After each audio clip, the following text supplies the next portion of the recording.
Bien, entonces en esta sesión de clase vamos a trabajar en la graficación del triángulo y obviamente también vamos a encontrar el perímetro y el área de esta figura. Listo. Entonces, dentro del análisis, una de las cosas que debemos considerar dentro de las entradas del problema, vamos a leer los tres lados del triángulo, es la existencia de un triángulo. Entonces tenemos que aplicar el siguiente teorema, que dice que la suma de cualquiera de los dos lados tiene que ser mayor que el tercero. Pues obviamente hay que hacer las diferentes combinaciones. Entonces vemos si es que A más B es mayor que C y A más C mayor que B y B más C mayor que A. Entonces es una de las cosas que debemos considerar.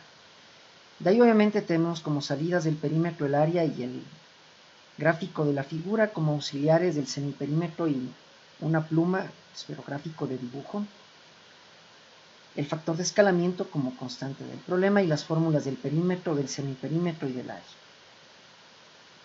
El diagrama de entrada y salida igual se debe visualizar que como entradas están los tres lados del triángulo, como salidas del perímetro, el área, el gráfico de la figura, y como auxiliares o temporales el semiperímetro, el factor de escalamiento y una pluma. Bien, entonces en el diagrama de clases tenemos lo siguiente. Ya. La clase programa, que es la clase principal de la aplicación, donde está la función principal. Aquí obviamente esta clase se compone de un objeto de tipo formulario triángulo. Entonces lo que vamos a ver justamente acá. Entonces tenemos aquí la clase programa. Tenemos aquí en la clase programa tenemos la función principal. Y aquí obviamente creamos un nuevo objeto de tipo formulario triángulo. Entonces aquí se maneja el concepto de composición y agregación, que se cumple justamente con este diagrama de clases. Bien, luego de eso tenemos que el formulario se deriva de la clase form. Entonces, el formulario triángulo, iniciar el 100%.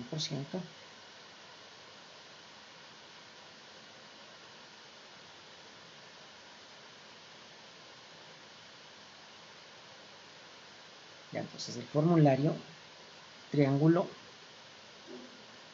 obviamente se deriva de la clase form. Ya, ¿qué más tenemos? Este formulario se compone de un objeto de tipo triángulo. Entonces este formulario se compone de un objeto de tipo triángulo.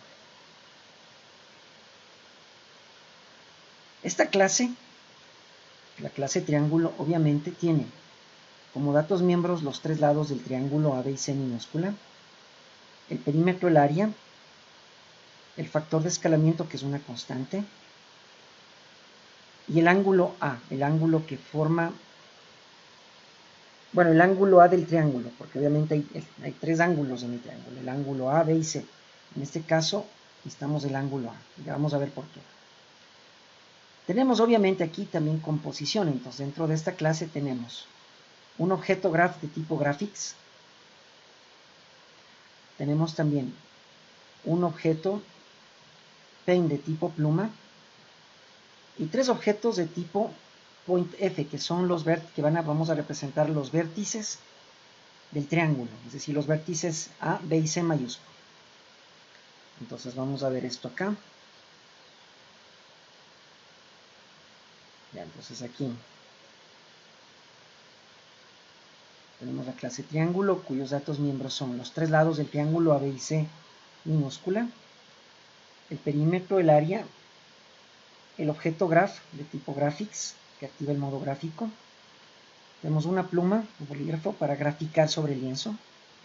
Factor de escalamiento, que es una constante que nos permite hacerle o más grande o más pequeña, en este caso la figura geométrica, que es un triángulo. Tenemos también objetos de tipo point F para representar cada uno de los vértices del triángulo, es decir, los vértices A, B y C, pues tenemos con 3 point F, puntos flotantes, o sea, objetos puntos. Cada punto obviamente maneja una estructura, es una estructura compuesta por dos campos, que vienen a ser la coordenada X y Y del punto.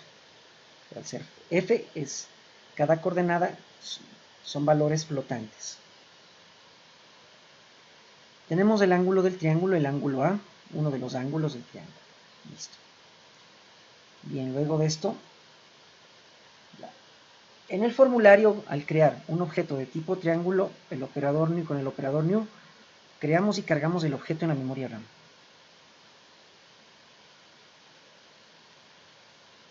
Entonces vamos a utilizar en el constructor, entonces aquí estamos llamando al constructor sin parámetros. El constructor sin parámetros de la clase triángulo lo que hace es inicializar los datos miembros que obviamente corresponden a los cálculos matemáticos, como los tres lados A, B y C, el perímetro y el área. Entonces, todos estos datos inicializamos con 0. Perfecto. Bien. Ya.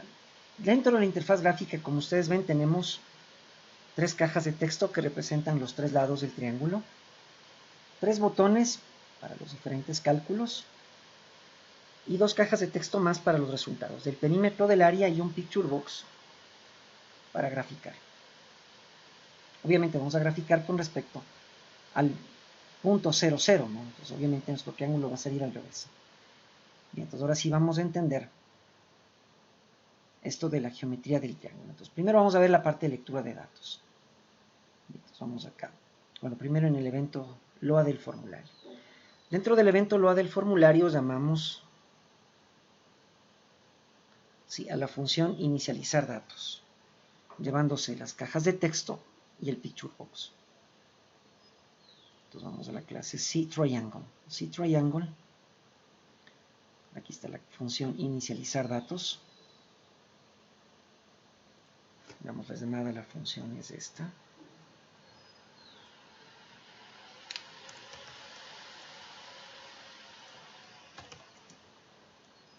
Bien, entonces aquí cada una de estas cajas de texto se asigna a los parámetros de la función, al igual que el picture box. Estos objetos vienen desde el formulario. Entonces son argumentos que se asignan a estos parámetros. ¿Qué hacemos aquí? Inicializamos los datos miembros que están involucrados en cálculos con 0, como los 3 lados del triángulo, el perímetro y el área. Luego borramos cada una de las cajas de texto. Entonces asignamos blank a la propiedad text de cada una de las cajas de texto. Luego mantenemos el cursor titilando en qué caja de texto, en la del lado A, que es la primera que está aquí. Esta de aquí es del lado A. Entonces el focus colocamos en esta caja de texto. Y luego borramos el picture box. Listo. Vamos acá. Entonces ahora vamos a calcular. Bueno, inicializar datos no solo se les llama desde el evento LOA del formulario, sino también dentro del evento clic del botón reset, para resetear los datos, cada vez que nosotros necesitemos borrar los datos. Bien, ahora vamos al evento clic del botón calcular. Bueno, aquí primero tenemos una variable booleana que nos va a servir para validar la existencia del triángulo, ¿no? Entonces, obviamente, lo primero que hacemos aquí es la lectura de datos. Entonces vamos a leer los 3 lados del triángulo. Entonces, obviamente, para esto vamos nosotros a ingresar en cada caja de texto un valor. Entonces, estas 3 cajas de texto, que son los 3 lados, se asignan como argumentos a los parámetros de la función readData. Vamos acá, a read. Ya, aquí está. El objeto llama a la función readData, el objeto triángulo, llama a esta función. Enviamos estas cajas de texto, los 3 lados. Cada caja de texto se asigna un parámetro de esta función, que igual corresponden a los 3 lados del triángulo. Usamos aquí un try y un catch para manejo y control de excepciones. Y aquí obviamente la propiedad text de cada una de las cajas de texto le convertimos a flotante y le asignamos a cada uno de los lados del triángulo, que son estos datos miembros, A, B y C. Entonces a cada lado se asigna uno de los valores ingresados en la caja de texto, sea el lado A, el B o el C, pero convertidos a flotantes. En caso de que se produzca un error, como por ejemplo que en lugar de ingresar valores numéricos se ingresan letras, obviamente se dispara el catch y aparece un cuadro de diálogo, que es en este caso una caja de mensajes que muestra el mensaje, ingreso no válido, y el caption o la etiqueta o el título de la caja de mensajes va a ser mensaje de error. Obviamente esta función tiene 21 funciones sobrecargadas, tiene un montón de opciones de cómo mandar parámetros, ¿sí? O sea, argumentos a los parámetros de esta función. Bien, nos quedamos solamente con esta función, la función 3. Listo. Esa es la de lectura de datos. Bien, luego de eso, miren aquí lo que hacemos. Con el objeto triángulo llamamos a la función checkTriangle, o sea, verificar triángulo, y esta función retorna un valor booleano que se le asigna en la variable validate.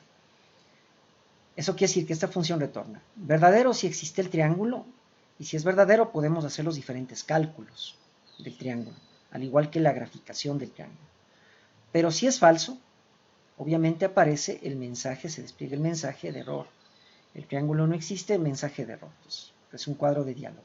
Entonces veamos cómo trabaja esta función checkTriangle. CheckTriangle. Esta es la llamada a la función. Entonces en la variable validate se asigna el valor que retorna en la función checkTriangle, que es llamada por el objeto triángulo. Entonces esta función, como ustedes ven, retorna un valor booleano. Entonces aquí tenemos un nivel sencillo. Y aquí que viene la condición de existencia de un triángulo, o sea, el teorema de existencia. Entonces aquí tenemos que ver si la suma de cualquiera de los dos lados es mayor que el tercero. Entonces hacemos una combinación entre dos lados, sí, diferentes. Entonces aquí combinamos A más B, vemos si es que A más B es mayor que C, y A más C es mayor que B, y B más C es mayor que A. Si se cumple esto, retornamos true, entonces el triángulo existe. Caso contrario, retornamos false, es decir, el triángulo no existe. Entonces cuando se cumple la negación de esto, si la negación de esto, el triángulo no existe. Recuerden la tablita de Liebels, ¿no? El contrario al mayor es el menor o igual. El contrario al menor, el mayor o igual. El contrario al igual, el diferente. Y de una expresión cualquiera es la negación, ¿sí? Bien, entonces, si el triángulo existe, retornamos true. Si no existe, retornamos false. Entonces, en el formulario, obviamente, le asignamos en la variable validate el valor que retorna esta función. Si el triángulo existe, entonces podemos hacer todos estos cálculos. En el caso de que no exista, entonces se aparece este cuadro de diálogo, que es una caja de mensajes. Con el mensaje de error, el triángulo no existe, y el título, el caption de la caja de mensajes es mensaje de error. Bien, si validate, la variable validate, es igual a true, significa que el triángulo existe.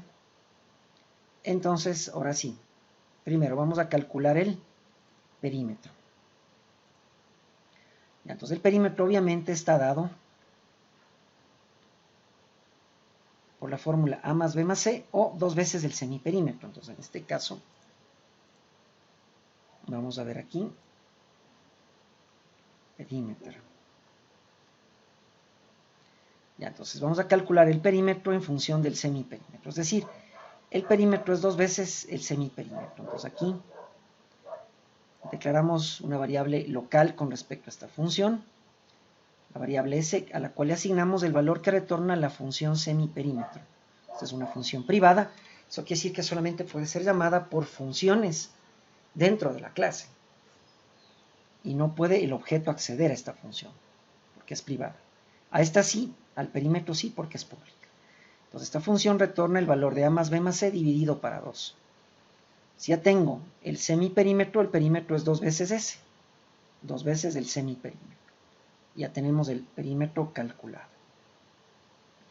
Luego el objeto triángulo llama a la función área. Bien, entonces la función área. La función área aquí en este caso, nuevamente necesitamos calcular el semiperímetro. Entonces en la variable local S le asignamos el valor que retorna la función semiperímetro, que es el valor de A más B más C dividido para 2. Justamente en la fórmula del área necesitamos el semiperímetro para poder calcular en base a la fórmula de Herón. ¿Sí? Entonces aquí, luego de tener el semiperímetro, en la variable área le asignamos el valor de la raíz cuadrada de S por S menos A por S menos B por S menos C. ¿Sí? Que justamente corresponde a la fórmula de Herón, esta de aquí. Obviamente hay que hacer un casting, el square root, Esta función retorna un double, entonces hay que hacer un casting a float. Y ya tenemos el perímetro y el área del triángulo. Y de ahí pasamos a la función printData. Esta función, obviamente enviamos como argumentos a los parámetros de la función la caja de texto perímetro y área, que son estas donde se van a desplegar los valores. ¿Sí? Estos valores de aquí. Ya no se olviden igual de bloquear previamente las cajas de texto. Entonces estas cajas de texto en enable debe estar false en cada una de las dos. Si queremos también bloquearles, o sea, es decir, ponerles llave, en el locket le asignamos true de cada una. ¿Ya? O sea que si corremos el programa, claro, hay como leer, ingresar datos, obviamente en las cajas de texto de los tres lados, por ejemplo 3, 4, 5, pero no hay cómo escribir dentro de las cajas de texto del perímetro del área. Ya, entonces aquí tenemos el gráfico de la figura, que es lo que vamos a ver a continuación. Entonces ahorita veamos cómo imprimir. Bien. Ya calculamos si valida y es igual a true, calculamos el perímetro, calculamos el área, ahora podemos imprimir los datos. Vamos a ver la función print. La función print, el objeto llama la función print llevándose estas dos cajas de texto, el perímetro y el área. Esas cajas de texto son asignadas cada una a los parámetros de la función printData y luego los datos calculados previamente, como el perímetro, en la función perímetro, le convertimos a string y le asignamos al texto de la caja de texto perímetro. Y luego el dato miembro área previamente calculado en la función área del triángulo le convertimos a string y le asignamos al texto de la caja de texto área. Y listo. Ahora viene la función plot shape. Ya, entonces vamos a graficar en cambio la figura. Entonces estamos en el picture box. Entonces vamos acá. Ya, plot shape. Bien, entonces para esto previamente vamos a ver ahora sí el modelo matemático del kernel. Bueno, vamos a ver solamente hasta aquí. Aquí obviamente el objeto llama a esta función, llevándose como argumento el parámetro de la función el picture box. Entonces aquí la funcionalidad de crear gráficos del picture box le asignamos al objeto mgraph. Este objeto toma el control sobre el picture box. Entonces todo lo que haga el objeto graph le va a afectar directamente al picture box, que es el lienzo. Luego creamos una pluma de color azul con un ancho 3. Bien. Y ahí vamos a ver estas funciones de acá. Entonces previamente veamos los cálculos. Ya, vamos a calculate vertex. Calculate vertex. Ya, entonces está de aquí. Aquí necesitamos obviamente calcular los valores de los vértices, de los tres vértices del triángulo y del ángulo A. Entonces, ¿de dónde sale esto? Ya, entonces ahora sí vamos, bueno, aquí están en el diseño los algoritmos más importantes del programa y de ahí tenemos la geometría del triángulo. Bien, en este caso vamos a considerar lo siguiente. Bueno, en el mundo real, obviamente, el vértice 0, 0, o sea, si vemos en esta pantalla, es el vértice inferior izquierdo. Y a partir de aquí se grafica el triángulo, entonces obviamente sale de esta forma. Entonces aquí tenemos el vértice A, el vértice B y el vértice C. Uno de los lados, obviamente aquí lo vamos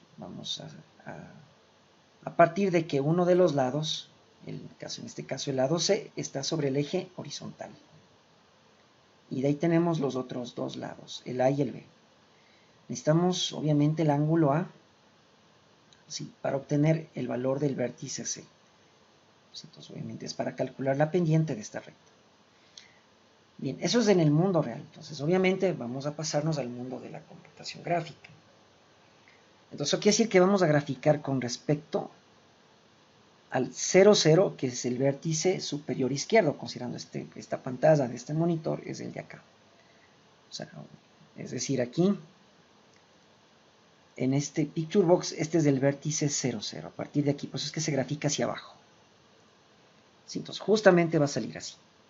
Entonces tenemos el vértice A está en la coordenada 0, 0, el vértice B tiene la coordenada x2, 0, y el vértice C, x3, y3. Entonces aquí obviamente tenemos que calcular los valores de estos vértices que desconocemos. ¿Sí? x2 de B y x3 y y3 de C. Entonces, vamos a ver a continuación que en este caso x2 es igual a C. Vamos, ¿de dónde sale eso? Bien, primero obviamente tenemos un dato. El vértice A vale 0, 0, que es el punto 1. Vamos al vértice B, P sub 2. Donde tenemos x2 y y2. Entonces aquí vamos a hacer la distancia entre el punto A y B. La distancia entre el punto A y B obviamente es igual a la raíz cuadrada de x2 menos x1 al cuadrado más y2 menos y1 al cuadrado. En este caso, x1 y y1, que es de A, valen 0. Y el punto y2 de B también vale 0. Reemplazamos y nos queda que C es igual, la distancia entre los dos puntos está dada por el segmento C. Entonces, C es igual a raíz cuadrada de x sub 2 al cuadrado. Eliminamos potencia con radical y nos queda que x2 es igual a C.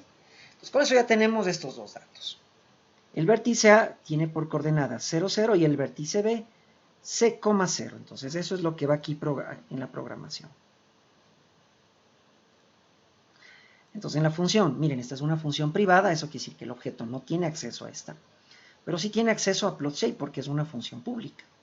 Es una función pública o privada, puede llamar a otra función privada. En este caso, esta función pública llama a la función calculateVertex. Entonces, aquí calculamos los vértices. ¿Cuáles? El vértice A, el B y el C. Entonces, vamos, primero estamos con el A y el B. Entonces, x de A vale 0, y de A vale 0. Eso de acuerdo a estos cálculos. Ahora, x de B vale C y y de B vale 0. Entonces, eso está aquí. X de B le asignamos el segmento C y en y de B le asignamos 0. Bien, pasamos ahora acá. Vamos a calcular obviamente ahora el ángulo A. Entonces, para eso utilizamos y conocemos los tres lados, podemos calcular con leyes de cosenos el ángulo A. Entonces, por coseno de A, esto es igual a B cuadrado más C cuadrado menos A cuadrado sobre 2 veces BC. El ángulo A es igual al arco coseno de B cuadrado más C cuadrado menos A cuadrado sobre 2 veces BC. Entonces, aquí, miren, llamamos a la función calculateAngle. Esta es igual a una función privada. Y aquí en el dato miembro ángulo le asignamos lo que justamente dice la fórmula. Arco coseno. Pues aquí acos usamos la clase mat y la función acos, que esta función retorna un double, entonces hacemos un casting a float. Entonces este es el arco coseno acos de ¿qué? Lo que dice aquí en la fórmula. Numerador, b cuadrado más c cuadrado menos a cuadrado. B por B más C por C menos A por A. Listo. Sobre denominador, 2 veces BC. Dividido para 2 veces BC. Listo. Pues ya tenemos calculado el ángulo. Ahora vamos a calcular el vértice C. Bien, ¿qué es lo que hacemos para eso? Primero vamos a calcular la pendiente AC, es decir, la pendiente de esta recta AC. Bien. Entonces la pendiente AC está dado por y3 menos y1 sobre x3 menos x1, y esto es igual a la tangente del ángulo A, que ya conocemos el valor. Entonces tangente de A es igual a ¿qué? y1 y x1 valen 0, entonces y3 menos 0 y x3 menos 0, nos queda que tangente de A es igual a y3 sobre x3. De aquí despejamos y3, este está dividiendo, pasa a multiplicar. Entonces y3 es igual a x3 por tangente de A. Primera ecuación, o sea, tenemos la ecuación 4. Para hacer un sistema de ecuaciones necesitamos otra ecuación, entonces calculamos la distancia C. La distancia C está dada por el segmento B, entonces tenemos que hacer la distancia entre estos dos puntos, sabiendo que el vértice A vale 0, 0. Entonces, distancia entre el punto A y C es igual a raíz cuadrada de x3 menos x1 al cuadrado más y3 menos y1 al cuadrado, y esto es igual al segmento B. Entonces, el segmento B es igual a que aquí x1 y y1 vale 0. Entonces, nos queda que B es igual a raíz cuadrada de x sub 3 al cuadrado más y sub 3 al cuadrado. tenemos la ecuación 4 y 5, entonces aquí la ecuación 4 reemplazamos en la 5. Es decir, el valor de y3. Reemplazamos aquí. Y nos queda todo esto. Esto resolvemos obviamente y sacamos factor común. X3 al cuadrado, este sale de la raíz y nos queda que es igual a X3 por raíz de 1 más tangente cuadrado de A. De aquí despejamos X3, entonces este radical que está multiplicando pasa a dividir. Luego racionalizamos para eliminar el radical del denominador. Entonces nos queda esto. Hasta aquí ya podríamos tener ya realmente ya los valores de X3. Este valor reemplazamos en la ecuación 4, que es la de aquí, porque ya tenemos X3. Entonces Y3 es igual a todo esto por la tangente de A. Entonces ya tenemos X3 y Y3. Podríamos dejar el punto C, que es el P sub 3, en función de tangentes. Podría quedar ahí. Pero también podemos simplificar, entonces usamos las siguientes identidades trigonométricas. Obviamente 1 más tangente cuadrado de A es secante cuadrado de A. Tangente es igual a seno sobre coseno. Secante es 1 sobre coseno. Entonces, la primera ecuación, x de c, simplificamos con estas identidades trigonométricas. Entonces 1 más tangente cuadrado de A es secante cuadrado de A. Secante es 1 sobre coseno y nos queda que esto es igual a b por coseno de A. Entonces el valor de x de c es igual a b por coseno de A. Y y de c es obviamente igual a este radical por la tangente de A. Esto ya calculamos, es b coseno de A. Y la tangente es seno sobre coseno. Coseno con coseno se simplifica y nos queda que esto es igual a b por seno de A. Entonces y de c es igual a b por seno de A.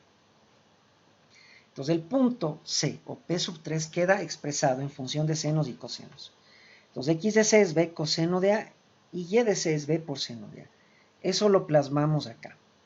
X de c le asignamos b por el coseno del ángulo A y y de c le asignamos b por el seno del ángulo A. Listo, entonces miren, obviamente hay que hacer todo este proceso de cálculo, ¿sí? Porque después acá solamente pasamos ya las fórmulas. Esto es lo que programamos, las fórmulas matemáticas. Todo lo demás nos toca resolver. Esto realmente es parte de un ejercicio de un concurso de programación en México. Sí estaba propuesto y lo resolví, ¿no? Sí, lo resolví para un triángulo, obviamente, donde uno de los lados está sobre el eje de las X. Entonces, así va a salir. Bien, entonces ya tenemos los tres vértices, A, B y C. Listo.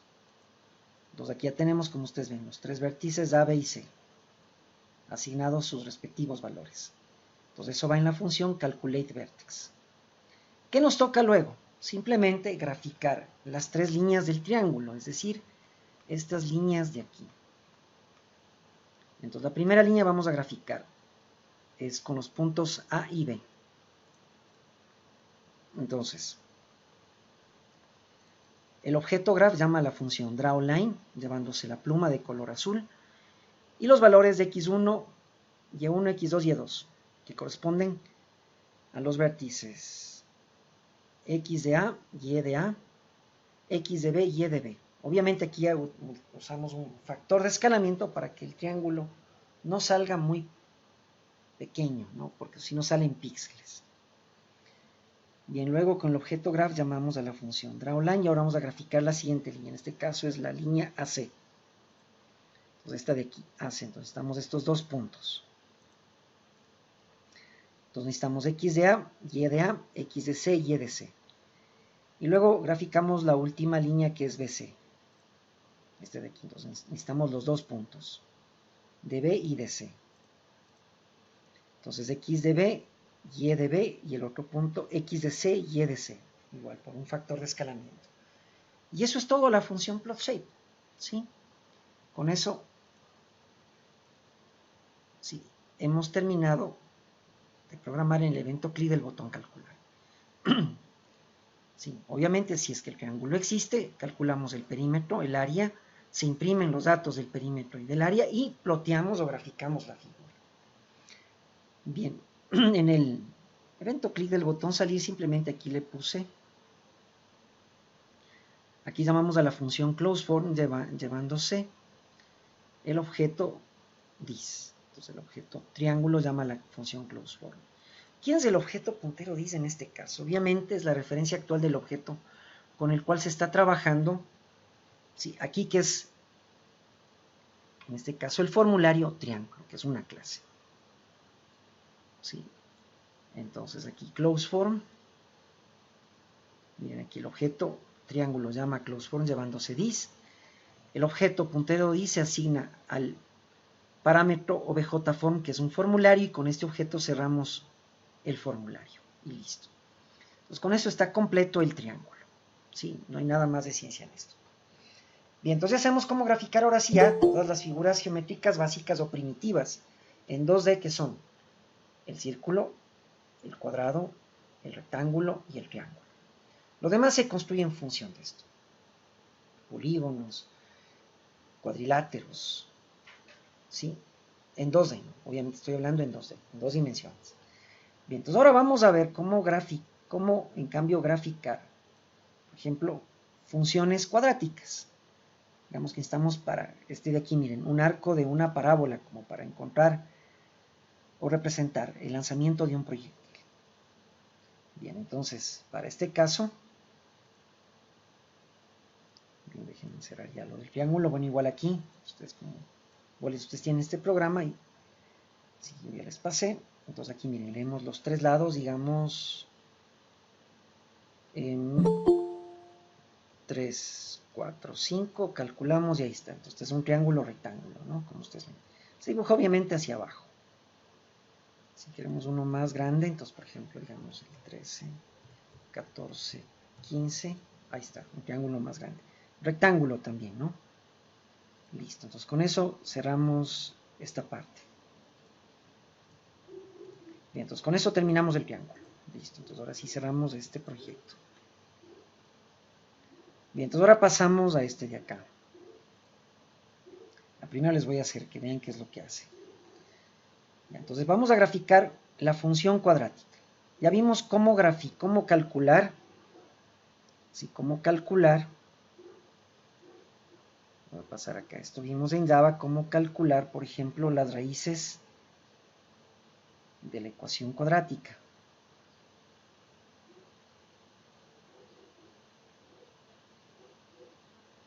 Aquí está.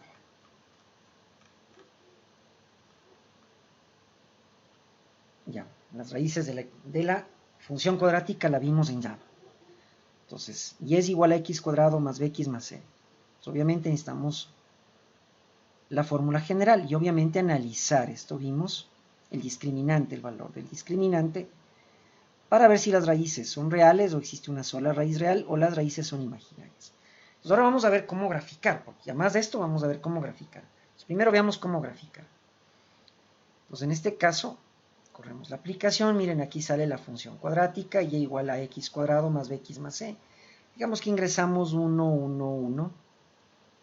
Obviamente eso significa que la parábola, si analizáramos las raíces, la parábola no corta el eje de las x, entonces no tiene raíces reales, tiene raíces complejas. Si aquí reseteamos y por ejemplo ponemos 1, menos 2, menos 2, entonces aquí miren, ya tenemos raíces reales. La parábola ya corta el eje de las x. Ya, reseteamos. Ahora, por ejemplo, ponemos una parábola hacia abajo. Menos 1, 1. Bien, entonces en este caso la parábola se va, como a es negativo, entonces la parábola se abre hacia abajo. ¿Sí? Miren eso. Ya. Ahora vamos a regresar a nuestro caso. Al 1, 1, 1. Ya, quiero que vean esto. Ya, esta parábola vamos primero a graficar dentro de un dominio. El dominio en x obviamente va a ser entre menos 10 y 10, ¿sí? El dominio de la función, es decir, en el eje x va entre menos 10 y 10. Sí, el codominio, obviamente, en este caso la función cuadrática no tiene ninguna restricción, entonces se grafica en todos los valores reales, para todo x, ¿sí? Entonces y depende obviamente del valor de x, perdón, es para todo y. Entonces el recorrido o el codominio es para todos los valores reales, entonces y no tiene restricción. En este caso, el dominio definimos entre menos 10 y 10. Ya, otra cosa que vamos a definir. El tamaño de paso, o el delta X, o el H, vamos a irnos moviendo de 1 en 1. Es decir, pues el H va a ser igual a 1. Entonces aquí miren, menos 10, más 1, menos 9, más 1, menos 8. Vamos acá. Menos 1, más 1, 0, 0 más 1, 1, 1 más 1, 2, 8, 8 más 1, 9, 9 más 1, 10. Listo. ¿Qué más tenemos aquí? Generamos una tabla de valores en X y Y, que está dado en función de esta función cuadrática. Y luego vamos a calcular estos valores de X' y Y'. Ya vamos a ver por qué salen estos valores. Estos son los que nos van a servir para graficar en el mundo de la computación gráfica. Ya, entonces ahora sí veamos, entendamos esto. Entonces aquí tenemos la función, perdón, el formulario, función cuadrática. Ya, entonces vamos acá. Tenemos nuestro formulario. Este formulario, ¿qué nomás tiene el formulario función cuadrática? Tenemos obviamente aquí algunos groupboxes. El primer groupbox es el groupbox de entradas, input.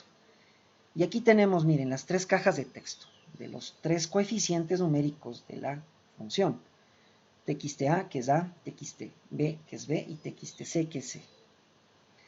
Ya las etiquetas realmente no les puse ningún nombre, o sea, aquí no tiene sentido, no vamos a utilizarles en la programación. Entonces, les dejé con los nombres por defecto, ¿no? Label 1, Label 2, Label 3, 4, etc.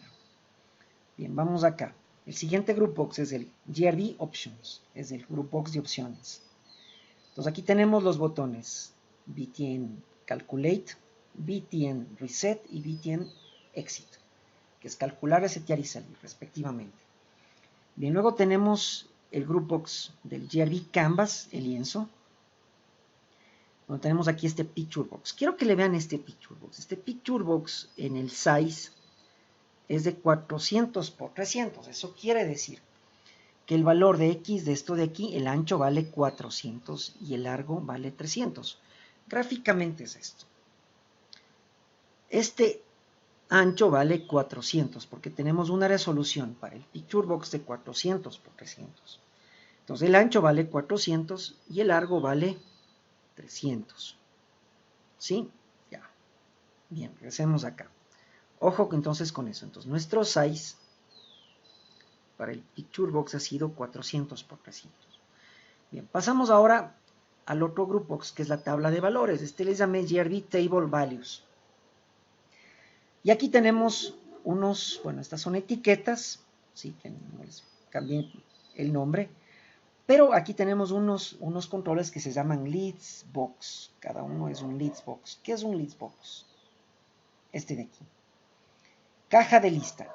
Realmente la caja de texto obviamente es limitada, ¿no? O sea, este de acá nos permite manejar, como ustedes ven en sí, es una caja de texto grande. E incluso tiene tiene un select dentro de esta caja de texto. Un select. ¿Sí? Es como una especie de estas flechitas que ustedes ven aquí. ¿Ya? Entonces tiene un select asignado a la caja de texto. ¿Ya? Entonces este control es el que estamos usando. Eso el puntero. Entonces este es un listbox. Como es un listbox, el prefijo es del ST, de listbox. LST. Entonces tenemos el STX, el STY, el STX' y el STY'. ¿Sí? Bien, entonces comencemos desde el formulario. Ya, obviamente, bueno, si vamos desde más atrás, la clase program tiene la función principal, que a su vez se compone de un formulario que es el FRM Quadratic Function. El formulario es una clase derivada de form, y este a su vez se compone de un objeto de tipo Quadratic Function. Ya, entonces el momento en que creamos el objeto, vamos a Quadratic Function, esta clase tiene como datos miembros, ahora sí vamos analizando, los tres coeficientes numéricos de la ecuación A, B y C. el objeto graph para el manejo del modo gráfico de Windows con GDI Plus, que es una librería, es una DLL. Es un componente que tiene varias DLLs, realmente. ¿Qué es una DLL? DLL es una librería, ¿sí? De clases, ¿sí? Es una librería de clases. Significa Dynamic Linker Library, ¿ya? Entonces GDI Plus es un componente compuesto por varias librerías o DLLs, que significa Graphics Device Interface with Complex Technology. Bien, entonces tenemos este objeto graph que maneja el modo gráfico, el factor de escalamiento, que en este caso vale 20, una pluma, sí, creada, bueno, aquí instanciada con el objeto, con la clase pen. Entonces este objeto es instanciado con esta clase pen. Tenemos aquí, miren, un arreglo de puntos, llamado aquí mpen de tipo pointf, es un arreglo de puntos. Y vamos a ver por qué 21. Sí, vamos a ver por qu'é 21. Es un arreglo de 21 puntos. Tenemos luego variables flotantes para el valor de x, y, x', y', y los intervalos para definir el dominio de la función en x, y 1 y 2. Bien, en el constructor sin parámetros obviamente inicializamos los datos miembros más importantes que vamos a utilizarlos en cálculos matemáticos, como los tres coeficientes de la función cuadrática, el valor de x, y, x', y y'. Listo, nada más.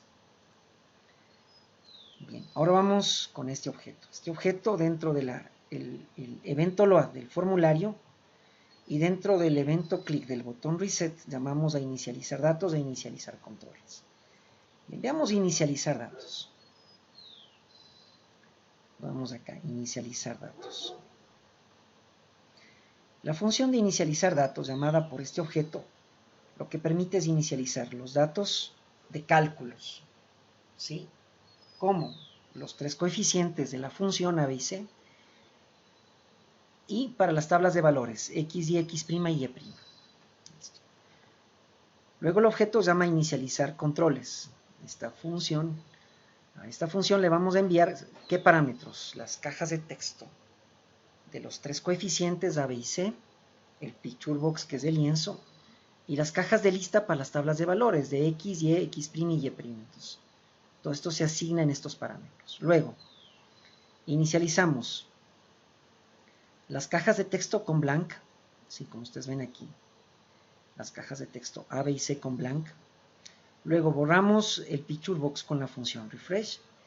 Y ahora, ¿cómo inicializamos un listbox? Aquí usamos la función clear, que es llamada por los ítems o los elementos del listbox. Entonces, listbox.elementos.clear.borrar.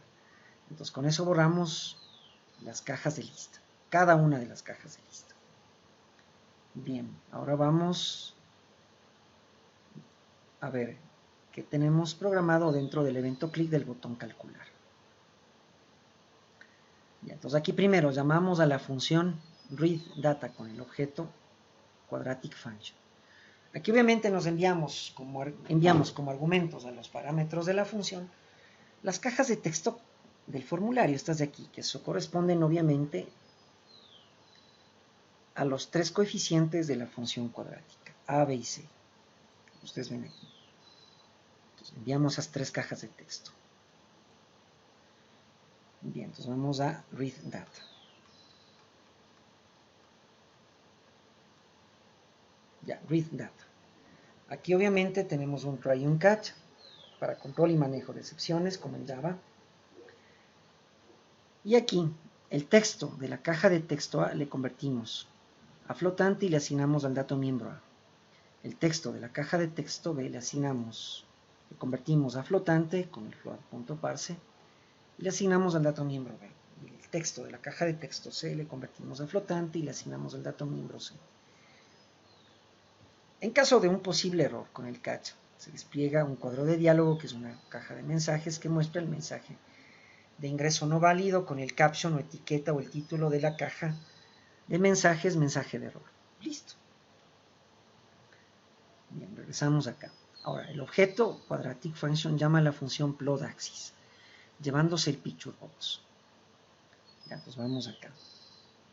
Plot axis, bien, entonces ahora sí. Para eso, obviamente, vamos nosotros a trabajar con una resolución de 400 por 300.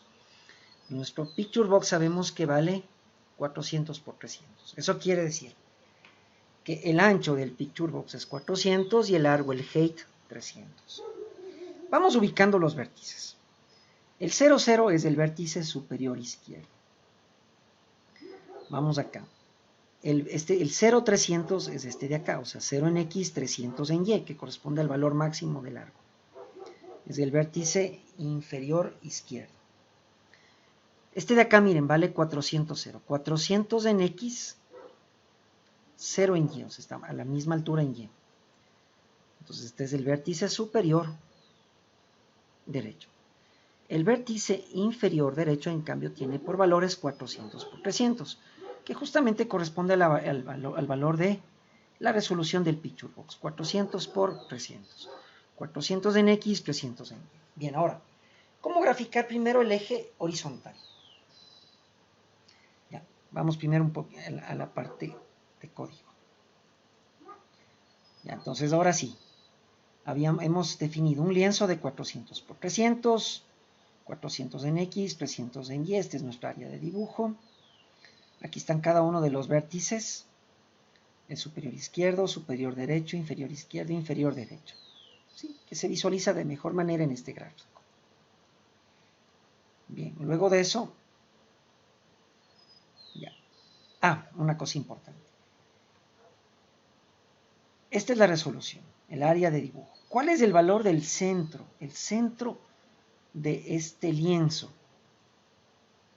es la mitad de 400 en X, 200, y la mitad en Y, 300, la mitad 150. Entonces el centro, el O' es 200, 150. Entonces esto es importante porque en base a estos valores vamos a trabajar. Entonces el O' es 200, 150, la mitad de 400 y la mitad de 300 en Y. Entonces vamos acá a plot axis. Recibimos aquí en el parámetro un picture box. La funcionalidad de crear gráficos del picture box le asignamos al objeto graph, entonces toma el control sobre el lienzo. Creamos una pluma de color negro. Luego de eso, vamos a dibujar el eje horizontal, que es el eje X paralelo al ancho width del pic canvas. Entonces aquí dibujamos con la función drawLine el objeto con texto G, la pluma de color negro, y ahora sí mandamos X1, Y1, X2, Y2. ¿Qué valores? Vamos al gráfico. Veamos aquí. X1, Y1, vamos aquí, es este de aquí. Vamos, 0 en X, 150 en Y, porque es del centro. El valor de Y del centro, 150. Y vamos al otro punto, X2, Y2. 400 en X, el punto máximo en X. Y el valor de Y del centro, 150. Eso quiere decir que todos estos puntos están a la misma altura en Y. Efectivamente, miren. Este de aquí está a la altura 150, el centro a 150 y este otro punto en 150. Entonces, el punto, el Y1 del punto 1 es 150. El punto Y2 del punto 2 es 150. ¿Sí? Entonces, miren eso. Entonces, estos serían nuestros dos puntos. X1, Y1, X2, Y2. Efectivamente, eso es lo que está aquí. X1, Y1, 0, 150. Miren. X2, Y2, 400, 150. Listo, entonces dibujamos una línea con esos dos puntos. X1, Y1, X2, Y2. Obviamente la función, recuerden, drawLine tiene varias funciones sobrecargadas. En este caso usamos la función 4, donde tenemos como argumento, enviamos como argumentos a los parámetros de esta función una pluma y el punto X1, Y1, X2, Y2, que son estos de aquí, de acuerdo a este gráfico. Bien, eso es para el eje horizontal. Ahora, el eje vertical, que es paralelo al largo, al height del canvas. Bien, veamos los valores, es este de aquí. Es paralelo al eje Y o el largo del lienzo del canvas. Vamos aquí, X1, Y1. Sería 200 en X, 0 en Y. Efectivamente, no están a la misma altura en Y. 0. Miren, este punto 0, 0. O sea, 0 en Y, miren, 0 en Y está a la misma altura, 0 en Y. Entonces aquí es el centro, 200, 200,0 es este punto. X1, Y1, X2, Y2, vamos al de acá abajo, sería, corresponde al centro, en X, 200, miren. Eso quiere decir que todos estos puntos están a la misma altura en X, miren. 200, 200, 200, ya. Ese es X2, 200. Y Y2, 300, el máximo valor en Y. Entonces aquí miren, todos estos están a la misma altura en Y. 300, 300, 300. 0, 300, 200, 300, 400, 300. Entonces ya tenemos X2, Y2, perdón, X1, Y1, X2, Y2. Entonces lo que va aquí. Ahora el punto P sub 1. Sí sería 200, 0, miren, X1, Y1, 200, 0. Y X2, Y2, 200, 300, que es el punto 2. Y con eso graficamos una línea, con el objeto graph, graficamos una línea con una pluma de color negro y los puntos X1, Y1, X2, Y2. Entonces quiere decir que, miren, en el mundo real el centro es el punto 0, 0. Pero acá ya no es ese, es un eje, es un punto trasladado, o un eje trasladado, de coordenadas 200 en X, 150 en Y. Entonces, ojo con esto. Entonces, este es nuestro O', 200, 150. En función de esto vamos, obviamente, a calcular el resto de puntos. Entonces, hay que usar fórmulas de traslación lineal. ¿Cómo? Ya les voy a indicar a continuación. Entonces, ese es el plot axis. Entonces, ya sabemos cómo graficar los ejes. Ahora, el objeto se llama la función plot curve. Ya, entonces vamos a plot curve. Ya, plot curve. El objeto se llama a la función plot curve. Aquí enviamos estos argumentos a los parámetros de la función, entre los cuales están el picture box y cada una de las cajas de lista. Obviamente es para generar las tablas de valores en el mundo real y en el mundo de la computación gráfica. Entonces, lo primero que hacemos aquí es, le asignamos al objeto graph la funcionalidad de crear gráficos del picture box, es decir, del lienzo. Entonces, este objeto toma control sobre el lienzo y todo lo que haga este objeto graph le afecta directamente al lienzo. Ahora miren, creamos una nueva pluma pero de color azul. Luego de eso, bien, vamos a trabajar con nuestro arreglo de puntos. Obviamente este arreglo, el pointf, es una estructura que maneja dos campos, X y Y. Bien, el dominio, aquí definimos el dominio en X entre menos 10 y 10. Ya. Eso quiere decir que el rango o el codominio de la función Y, en este caso Y, pertenece a todos los reales. El tamaño de paso, lo que yo les mencionaba, ¿no? Vamos a correrle aquí rápidamente, vamos a ver esto de aquí. Ya. 1, vamos a hacerle con 1, 1, 1, calcular, perfecto. Entonces, miren aquí, el dominio entre menos 10 y 10. Obviamente, ¿dónde estará el menos 10? O sea, el menos 10 está por acá, está fuera de esto. ¿Y dónde está el 10? Está por acá, está fuera de esta recta, o sea, de esta área de dibujo. Pero no importa. Lo importante es que al graficarse la función, ¿sí?, sale dentro de ese dominio y rango. Bien, ahora el tamaño de paso, lo que yo les mencionaba, el delta X, el H es igual a 1. Entonces aquí miren, si comenzamos desde el intervalo menos 10, y el H vale 1, es menos 10 más 1, menos 9 más 1, menos 8, y así, ¿no? Menos 1 más 1, 0 más 1, 1 más 1, 2, etcétera, hasta tener 8 más 1, 9, 9 más 1, 10. Entonces este es nuestro delta X o tamaño de paso. Esto lo vamos a controlar obviamente con un bucle for, ¿sí?, donde X va a ser controlado por el valor del I del contador I del bucle. Ya, y obviamente va a ser igual a la función cuadrática, es decir, a x cuadrado más bx más c. Vamos a evaluar esta función. Bien, ahora vamos a ver, ¿por qué nuestro arreglo de puntos tiene 21 puntos? ¿Por qué? Porque aquí vamos viendo, miren, la tabla de valores. Entre menos 10 y menos 1 hay 10 puntos. Entre 1 y 10 hay 10 puntos más 20. Y más el 0 también es otro punto. ¿Sí? En cálculos, bien dicen, el 0 no vale ya. O sea, el 0 a la izquierda no vale. Pero aquí, para graficar, necesitamos el punto 0.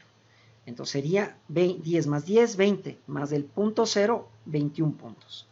Pues eso es lo que está aquí. Sí, 10 entre menos 10 y menos 1, 10 puntos entre 1 y 10, y el punto 0 es un punto más, 21 puntos. Nuestro arreglo es de 21 puntos. Listo. Luego de eso llamamos a la función evaluar función, llevándose las cajas de lista. Es decir, estas de aquí es para generar justamente nuestras tablas de valores en el mundo real y en el mundo de la computación gráfica. Vamos a ver de dónde salen estos valores. Bien, vamos ahora entonces a evaluar función. Evaluar función, sí, realmente esta podría ser una función privada, ¿no? Aquí le puse pública. Bien, tenemos aquí 4 cajas de lista. Bien, entonces obviamente esta es la llamada la función. Entonces, dentro de una función llamamos a otra función. Es más, déjenme, ya, esta es una función pública, esta le vamos a cambiar a una función private, ¿sí? Y esta es la llamada a la función. Dentro de plot curve llamamos a evaluate function. Bien, vamos a la función evaluate function. ¿Sí? Listo. Bueno, aquí nos apareció directamente con este summary, ¿no? Esta función tiene enviamos estos 3 argumentos a los parámetros de la función, que son cajas de lista. Bien, ahora vamos acá. Esta función, vamos otra vez a correrle, porque vamos a hacer una prueba de escritorio, corriendo la aplicación. Entonces aquí vamos a poner 1, 1, 1. Bien, entonces lo primero que hacemos aquí es lo siguiente. Vamos a manejar aquí 2 contadores. Un contador i para controlar la función. Sí, propiamente vamos a controlar el dominio de la función x. ¿Sí? Y el contador j, que es para controlar el arreglo de puntos. Ya, entonces, tenemos estos 2 contadores. Bien, el dominio de la función ya definimos entre menos 10 y 10. Eso quiere decir que el intervalo 1 va a valer menos 10 y el intervalo 2 va a valer 10. El tamaño de paso, el delta xh, vale 1. ¿Sí? Bien, entonces vamos haciendo igual una pequeña por escritorio. Tenemos aquí nuestro bucle for, desde i igual al intervalo 1, es decir, menos 10, efectivamente comienza en menos 10. El contador del arreglo, obviamente vamos a manejar el arreglo desde el casillero 0. ¿Sí? ¿Hasta qué casillero? Hasta el casillero 0, 1, 2, 3, hasta el 20. Porque el tamaño del arreglo es 21. Entonces va de 0 a 20, organizado de esa manera. Entonces inicializamos j igual a 0. Entonces con j controlamos el arreglo. Bien, ¿qué más? La condición del bucle, mientras i sea menor o igual que el intervalo 2. El intervalo 2 vale 10, entonces va obviamente de menos 10 a 10. Listo. Vamos ahora con la sección de incremento y decremento. I más. Eso me indica que obviamente como el tamaño de paso h es igual a 1, entonces vamos a hacer un incremento de 1 en 1. ¿Sí? Es decir, i más igual 1 o i más. Y j más para incrementar el contador del arreglo de puntos, ¿no? Entonces, para controlar el contador del arreglo de puntos. Bien, entonces ahora sí vamos acá. En la tabla de valores del mundo real, x toma el valor de y. Entonces miren, comenzamos con menos 10. Con menos 10, el valor de y del mundo real es igual a x cuadrado más bx más c. Entonces sería aquí.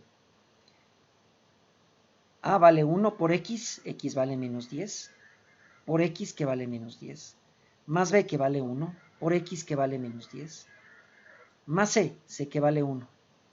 ¿Cuánto nos da esto? El valor nos da, miren, 91. Entonces, menos 10 y 91. Entonces evaluamos la función. Sí, en y, que este es, x es el término independiente y es el término dependiente. Entonces y depende de x. Entonces con menos 10 sale 91. Listo, en el mundo real. Ahora, esto no nos sirve, este valor no nos sirve. Tenemos que hacer una conversión del mundo real al mundo de la computación gráfica. ¿Cómo? Primero, definimos un centro. Un nuevo centro vale 200, 150. Entonces tenemos que usar este centro. Y también vamos a utilizar fórmulas de traslación lineal. Hay fórmulas también de traslación matricial. Esto se ve en álgebra lineal, en cálculo y en todas las materias de cálculo. Si hablamos de cálculo diferencial integral, cálculo vectorial y métodos numéricos. Y en álgebra lineal, obviamente. Se ve en todo lo que es transformación de coordenadas, sí, lo que es transformación, rotación y escalamiento. Entonces eso obedece a fórmulas matemáticas manejadas con matrices. En este caso vamos a utilizar fórmulas de geometría analítica, sí, que son fórmulas simplificadas, sí, más fáciles de manejar porque solamente manejamos traslaciones lineales en este caso. Entonces la traslación lineal que vamos a hacer a este punto central 200, 150 queda expresada de la siguiente manera. El valor de x' es igual a x por el factor de escalamiento más el x del nuevo centro, que es 200. Y el valor de y' es igual a menos 1 por el valor de y, calculado previamente, por el factor de escalamiento más el y del nuevo centro, 150. ¿Por qué menos 1? Porque aquí, ustedes recuerden, el eje y positivo está hacia abajo. Entonces, si quiero que me grafique como en el mundo real, hay que multiplicarle por menos 1. ¿Ya? Entonces, estas son fórmulas de traslación lineal de ejes para el mundo de la computación gráfica, ¿sí? O sea, no las he dado yo, o sea, son hechas, realmente son fórmulas que se encuentran en libros de gráficos por computadora, que tiene que ver con la parte de programación visual. Entonces, estamos aprendiendo a manejar gráficos por computadora, es decir, cómo graficar funciones. En este caso, sin MATLAB, porque MATLAB es más fácil. Se manda plot x, y, listo, se acabó el asunto. Acá estamos viendo cómo graficar sin MATLAB. Entonces, esto se puede hacer en Java y en C#, en este caso en C#. Bien, entonces, veamos, ¿no? Con este valor de menos 10, ¿cuánto nos da? Menos 10 en x, aquí menos 10 por el factor de escalamiento 20, menos 10 por 20 da menos 200, más 200 nos da 0 en x'. Y vamos con y. Y vale 91. 91 por menos 1 por el factor de escalamiento más 150 nos da menos 1670. ¿Qué significa esto? Gráficamente el punto, bueno, aquí le puse aquí, pero realmente está acá. Es 0 en x y menos 1670, es decir, está bien arriba, porque desde ahí viene la parábola y se grafica y se va hasta bien arriba otra vez. Ahora, ¿afectar algo que se salga del lienzo? No, no afecta. Mientras más puntos, más exacta es la curva, si no tiende a pixelarse, ¿sí? Entonces miren este punto está bien arriba, o sea, 0 en x menos 1670, este sí está bien arriba, ¿ya? Bien, ahora veamos con puntos que van a estar dentro de este espacio. Por ejemplo, veamos por ejemplo el menos 2. El menos 2, usamos estas fórmulas de traslación lineal. Menos 2 por 20 más 200 nos da 160. El valor de y para menos 2 es 3. 3 por menos 1 por 20 más 150 nos da 90. Busquemos, ¿dónde está el punto 160, 90? Ya, busquemos, veamos aquí. 160, 90. El punto menos 2, 160, 90. Ya, 160 es antes del 200, digamos por aquí, 160. Y el 90 está por acá. Entonces miren, este de aquí sería con el menos 2, 3. Con menos 2, 3 nos da 160, 90. Entonces 160 está por aquí en x y 90 por acá. Miren eso, que es antes del 150. Listo. Miren, transformamos a coordenadas por pantalla. Ahora vamos, por ejemplo, el menos 1. Menos 1 da 1. En y vale 1. Entonces aquí, con menos 1, 1. Con menos 1, y vale 1 y tenemos que obtener estos valores de x' y y'. Entonces, con estas fórmulas de traslación lineal nos da con menos 1, 1, 180, 130. Ya, veamos aquí, ¿dónde está el 180, 130? Ya, 180, vamos viéndole por acá. Está por aquí nomás, antes del 200, y 130 está aquí. Entonces, este es el punto menos 1, 1. Este de aquí. Sí, 130. Está bien pegadito, ¿no? A la parábola. Cerca del vértice de la parábola. Está aquí. Ahora, cuando x vale 0, y vale 1. Entonces, obviamente, obtenemos el vértice de la parábola, el punto más bajo. Entonces, con 0, 1 nos da 200, 130. Efectivamente, ¿no? Si usamos aquí las fórmulas de traslación lineal. 0 en x. 0 en x simplemente queda 200. Miren. Queda 200. Y con y igual a 1, aquí nos queda 150, ¿no? Porque aquí sería 1. Por 20, menos 1, aquí menos 1. Por 20 menos 20, menos 20, más 150, 130. Entonces ya tenemos, miren, este de aquí, 200, 130. ¿Dónde estaría? Ya, 0 y 1, 200, 130. Es decir, está aquí, en el centro, trasladado, 200. ¿Y 130 dónde está? Antes del 150, es decir, aquí, miren. Sí, está aquí. ¿Ya? Es este de aquí. Bueno, el vértice de la parábola sería de calcular, no es exactamente este, aquí estaba aproximado. El vértice es este punto más bajo. Ese ya obedece una fórmula matemática. Luego vamos a aplicar eso. ¿Sí? Entonces aquí está, miren. 0, 1. Entonces este es el 200, 130. Este es el punto que corta la parábola en el eje Y. ¿Sí? Listo. Cuando corta el eje de las X, obviamente obtenemos las raíces reales de la función cuadrática. En este caso hay raíces imaginarias porque la parábola no corta el eje X. Entonces son raíces complejas. Listo. Bien, ahora vamos a ver ahora con números positivos. 1, 3. Con 1, 3 nos da 220, 90. ¿Dónde está el 220? Por acá. 220 está por acá y 90, es decir, por acá arribita. Miren. ¿Sí? 220, 90 por acá. Vamos ahora con el otro punto. Por ejemplo, 2, 7. 2, 7. Sí, el punto 2, 7. Sería 240 y 10 en Y. Es decir, 240 está por acá y el 10 está acá, miren. Tiene sentido. Aquí está el 0 en Y por acá está el 10 en Y. Entonces el 10 está por aquí. Y el 240 por acá. Entonces, 240, 10 en Y. Entonces, con 2, 7, el punto es 240, 10. Sí, que están dentro de estos de aquí. Los del resto se van ya fuera de la parábola. Miren eso. Entonces, esa es la manera de calcular.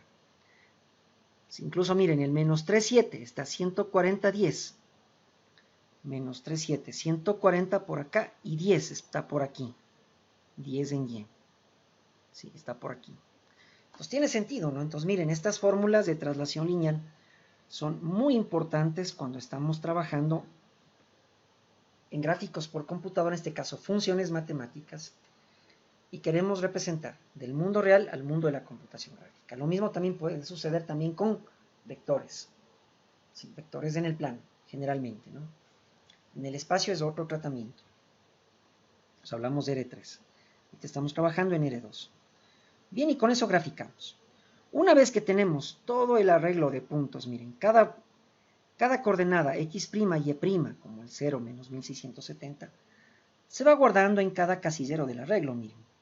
0 menos 1670, 20 menos 1310, hasta el punto, hasta el casillero 20. ¿Cuál es el último casillero? 400 menos 2070. 400 en x menos 2070 en y. Entonces, en el arreglo se van almacenando los valores de x' y y', que son los valores del mundo de la computación gráfica. Estos son los que nos interesan, calculados con estas fórmulas de traslación lineal. En este caso, en función de un centro fijo. Entonces, son coordenadas, se llama coordenadas absolutas, porque el centro es fijo, 200, 150. Porque el área del lienzo es de 400 por 300. Entonces, para un área de 400 por 300, sí, este es el centro, 200, 150. Bien, entonces ya tenemos todo el arreglo. Una vez que hemos generado todo el arreglo, todo esto en un arreglo, Entonces ahora sí, regresamos a plot curve y pasamos a llamar a la función drawCurve. Y entonces el objeto graph llama a la función drawCurve. Entonces así como vimos la función drawRectangle, dibujar rectángulo, drawEllipse, dibujar elipse, drawLine, dibujar línea, también tenemos la función drawCurve. Donde aquí miren, tenemos como, bueno, igual tiene una función sobrecargada, tiene 7 funciones sobrecargadas. Estamos usando la función número 2 donde mandamos como argumentos a los parámetros de la función, mandamos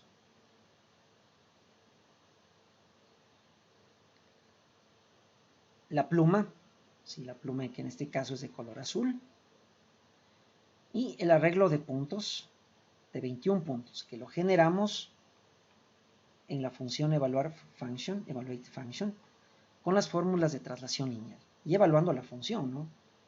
Sí, calculando x y y, en función, con los valores de la función, ax cuadrado más bx más c.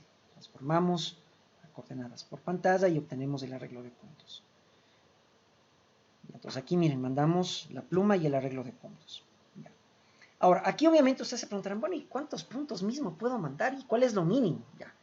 Lo mínimo son 3. Porque hay un teorema de existencia de una curva, así como hay de un triángulo, hay de una curva que dice una curva cualquiera se define con al menos 3 puntos. Ya. Eso aplica justamente esta función drawCurve. Entonces, si ustedes mandan a graficar una curva, debe haber al menos 3 puntos. Ahora, ¿qué pasa con el resto? Todo se interpola, ¿sí?, mediante métodos numéricos. Entonces, esta función interpola estos datos, igual que MATLAB. Ahora, aquí sí hay un problema, ¿no? Esta función no es del todo tan exacta, entonces la interpolación hace que se genere, que la gráfica se pixele, es decir, se grafican algunos puntos por aquí, luego aparece vacío, unos puntos regados, por aquí continúa la línea, otra vez vacío, puntos regados, o sea, eso hace que se pixele la función. Entonces, para evitar que se pixele, que salgan en partes de la función áreas vacías, o uno que otro punto, entonces lo mejor es representar con la mayor cantidad de puntos posibles, tampoco 1000 puntos para nomás de la función cuadrática, no. Aquí en este caso, dentro de un rango tomamos 21 puntos y listo, más que suficiente, ¿ya? Entonces aquí sí hay que tener cuidado con eso, ¿no? Listo, y con eso tenemos nuestra curva. ¿Sí? De ahí obviamente en el evento clic del botón salir llamamos a close, o podríamos también tener la función close form, ¿no? Sí, close form. Listo. Con eso hemos completado esta parte. Ya, ahora, ¿qué nos toca hacer? Vamos aquí a añadirle también la opción de calcular las raíces, ¿sí? De calcular raíces. Entonces vamos a hacerle obviamente al formulario un poco más grande. Déjenme de una vez le paso esto a close form. Vamos a crear acá la función public void, la función close form.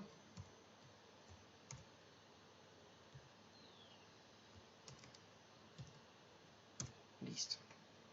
Y aquí vamos a mandar un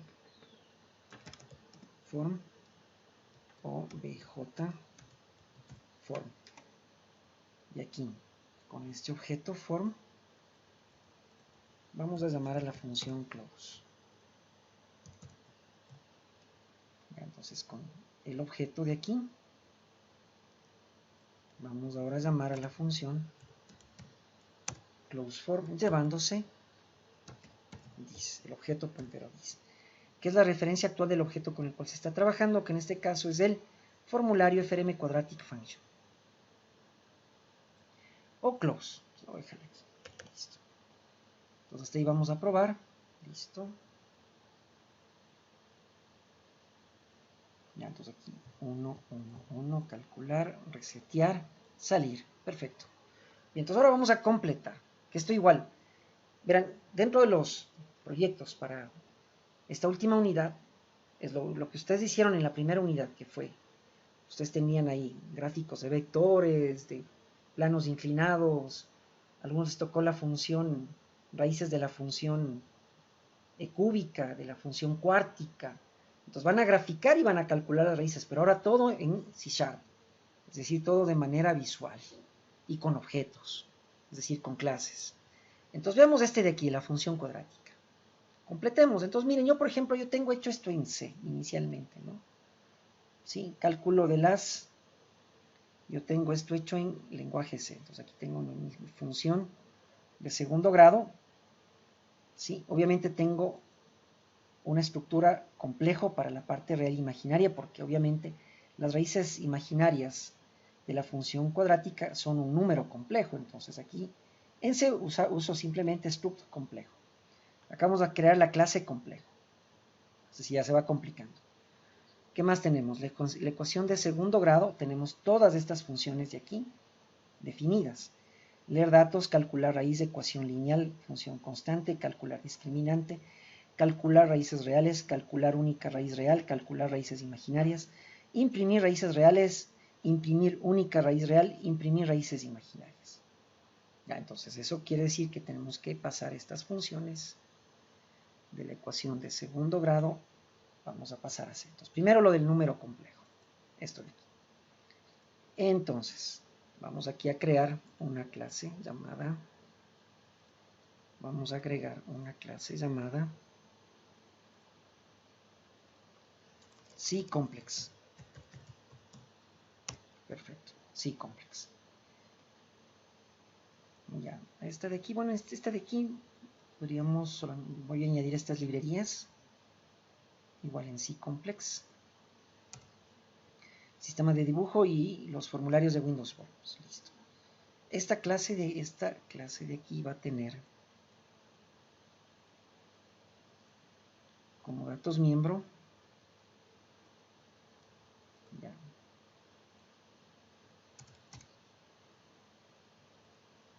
la componente, la parte real. Vamos a ponerle como estaba acá. Bueno, acá está en español. Real e imaginario. Entonces acá vamos a ponerle real, la parte real, imag, la parte imaginaria.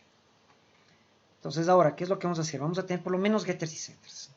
Entonces miren, señalamos esto. Nos vamos a editar, refactorizar igual que en Java, encapsular campo. Y ahí vamos a crear los getters y setters. Ya, para la parte real y para la parte imaginaria. Lo mismo. Si nos vamos acá, editar, refactorizar o refactor, encapsular campo, encapsulate field en Java, aplicar. Entonces ya tenemos los getters y setters. Ya, ahorita le vamos a corregir una cosita. Como usamos el prefijo m, obviamente hay que quitar la m mayúscula. Y le dejamos solamente así. Real e imaginario. Entonces, estas son funciones un poquito diferente a Java, ¿no? En el sentido de que acá estas funciones del getter y el setter, los descriptores de acceso, se ejecutan en tiempo real, es decir, al mismo tiempo. Por eso es que utilizamos aquí el operador igual mayor que esto, significa parallel programming, programación paralela. ¿Sí? Entonces, en caso de Java hay un getter y un setter por separado, sino es que se ejecutan al mismo tiempo. Esto en cambio se ejecuta al mismo tiempo. De ahí que el lenguaje C# en varias cosas, sí, en varias cosas le supera al Java, sí, en el sentido de que C# es un Java mejorado. Entre ellos, la parte de getters y setters se programa de manera paralela al mismo tiempo. Java no soporta manejo de punteros y las referencias solamente a través de arreglos y colecciones. ¿Sí? En cambio, C# maneja paso de parámetros por valor, por referencia y por dirección, es decir, punteros. Entonces C# sí maneja punteros. ¿Sí? Y maneja otra cosa. Java no maneja estructuras, structs, como estamos viendo aquí en C. ¿Sí? En C, el C maneja structs y clases. Claro, es que es el C más C++. ¿Sí? Son los lenguajes bases del resto. Entonces el C maneja struct, el C++ maneja clases, class. ¿Ya? Entonces el C y el C++ manejan structs y clases. El Java solo maneja clases, class. El C#, en cambio, maneja clases y estructuras. De ahí que vimos que en el quadratic function, los puntos, miren, el arreglo de puntos realmente es un arreglo de estructuras, es un struct. Entonces, le supera el C# al Java en muchas cosas, ¿sí? Entonces, es un Java mejorado, realmente así se le conoce al C#. Nació como parte del proyecto Mono Developer, ¿sí? Y ahora es patrocinado y el dueño de todo tiene de todas las licencias, propiedad intelectual es Microsoft. Entonces, estamos trabajando en este caso con C#.net. Pero también se puede trabajar con el C# del proyecto Mono, que es un compilador, el Mono Developer es gratuito, ¿no? Por si acaso. Bien, entonces ahora sí, regresemos acá. Entonces definimos la clase complex, que tiene como datos miembros la parte real e imaginaria, y como getters y setters, real and imag, con sus getters y setters programados en paralelo, eso quiere decir que se ejecutan en tiempo real, al mismo tiempo, ¿sí? Con este operador. Con el get se retorna el valor de la parte real, con el set se asigna un valor a la parte real. Listo. Ya, igual con el imag, ¿no? El get y el set del imag. Ya, listo. Bien, ahora vamos a quadratic function. Ya, entonces a esta de aquí le vamos a añadir más funciones. Sí, a la quadratic function. ¿Qué funciones? Vamos acá. Ya, entonces leer datos ya tenemos.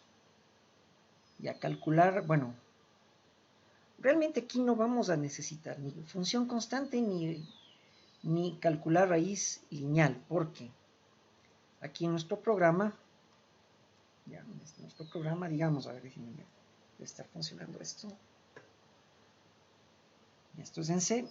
Si selecciono aquí segundo grado y mandamos, por ejemplo, 1, 1, 1, me sale las raíces son imaginarias. Esto es lo que le vamos a añadir al proyecto.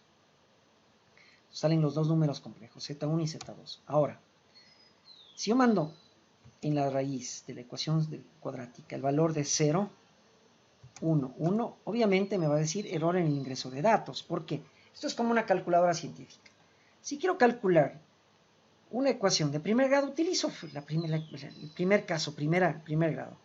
Si quiero segundo grado, me voy solo a segundo grado. Si quiero tercero, solo tercero.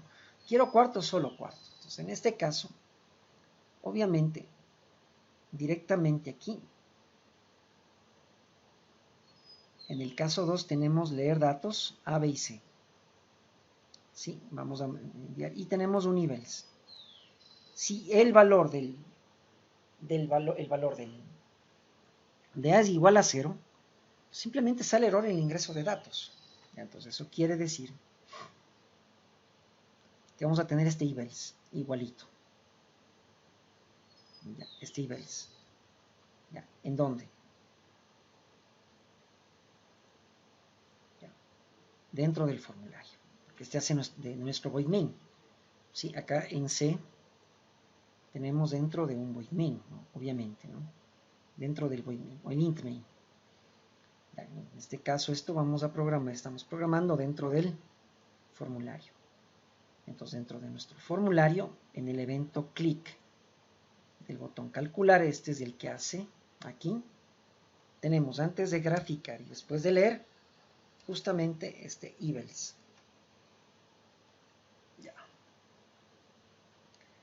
Listo, aquí cout. Bueno, si es igual a 0, entonces en lugar del cout, obviamente vamos a utilizar un message box.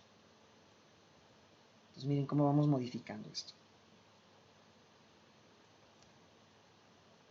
Ya, ahora, eso quiere decir que también tenemos que tener los getters y setters de los datos miembro.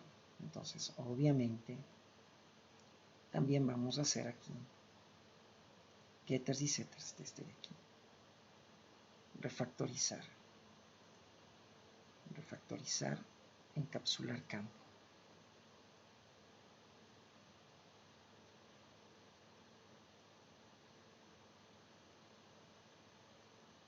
Pues también los déjenme solamente le voy a crear de manera manual. Es decir, aquí no me conviene hacer así, sino así.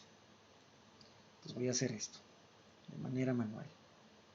Entonces aquí después de los constructores vamos con las propiedades getters y setters. Entonces aquí Vamos al dato miembro.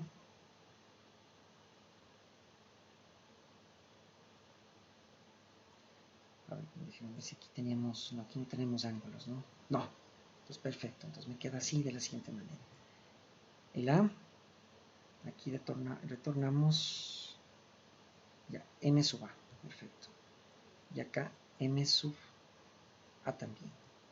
Entonces tenemos ya el getter y el setter del A.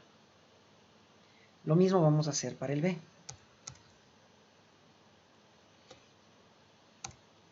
Ya.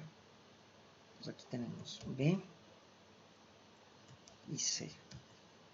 Entonces aquí cambiamos el dato miembro el B, acá el B, y acá en cambio el dato miembro C y el C. Perfecto. Entonces aquí vamos a ir corrigiendo esto. Aquí vamos a ver si es que aquí directamente, pero con el objeto, hay que llamar con el objeto, obj quadratic function, punto. Miren, aquí tenemos los getters y setters. A es igual a 0. Si es así,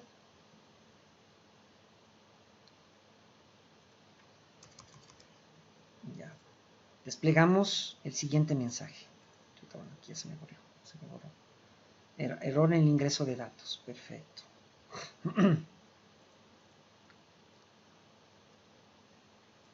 Error en el ingreso de datos, mensaje de error.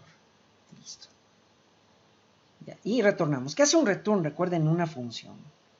Sí, sale del evento, en este caso, sale de la función, en este caso este return saldría del evento click, que está trabajando como un programa principal. Entonces salimos de aquí. Listo, caso contrario. Bien. Entonces ahora sí, me falta ahora sí, también necesitamos el discriminante. Entonces en la función cuadrática vamos a tener otro dato miembro más, el discriminante. Y con este también su getter y setter. Entonces vamos a también tener aquí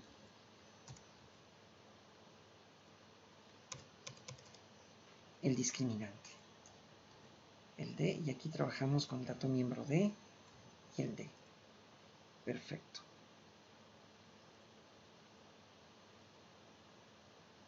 Ay, aquí se me pone paréntesis. Control C. Ya, listo. Pues también el discriminante. El discriminante también es un dato miembro. Y también tenemos su getter y setter. Bien, entonces vamos acá. Entonces aquí con el objeto quadratic function llamamos al discriminante. Y vamos a retornar el valor que retorna la función calcular discriminante. Entonces, obviamente vamos a crear aquí la función, déjenme copiar en C la función calcular discriminante, es decir, este de aquí. Ya. Ya, entonces después podríamos hacer todos estos cálculos después de todo lo que es la graficación, para que no esté mezclado aquí. Entonces después de esto aquí vamos a la parte de cálculos. Ya, entonces vamos a hacerle, simplemente vamos a hacerle un void. Vamos a hacerle un void. Y le vamos a llamar calculate discriminant. Discriminante. Esta función no necesita parámetros porque el acceso a los datos miembros es directo. Entonces aquí vamos a trabajar directamente con, voy a trabajar directamente con los datos miembros. O con los getters y setters. Voy a trabajar con los getters y setters. B por B menos A por C. Ya, pero esto le vamos a asignar directamente en el dato miembro D. Vamos a trabajar con getters y setters. Listo. Entonces aquí calculamos el discriminante. Eso quiere decir acá que directamente vamos a hacer, o sea, no vamos a usar esto, sino directamente vamos a llamar con el objeto, vamos a llamar a calculate.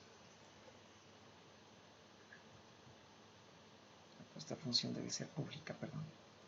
Esta función debe ser pública. Calculate. debe ser pública. Entonces, para que el objeto calculate discriminant llame esta función sin parámetros. Ya, listo. Entonces vamos reemplazando, miren, el código. Obviamente aquí nos interesa que el discriminante sea mayor que 0. Entonces aquí sí.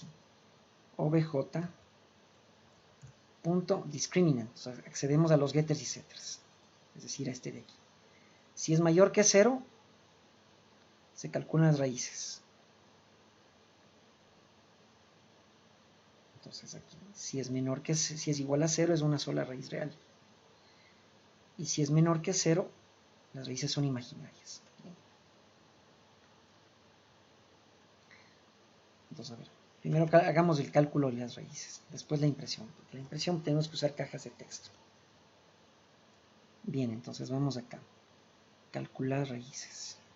Esta función lo vamos a necesitar.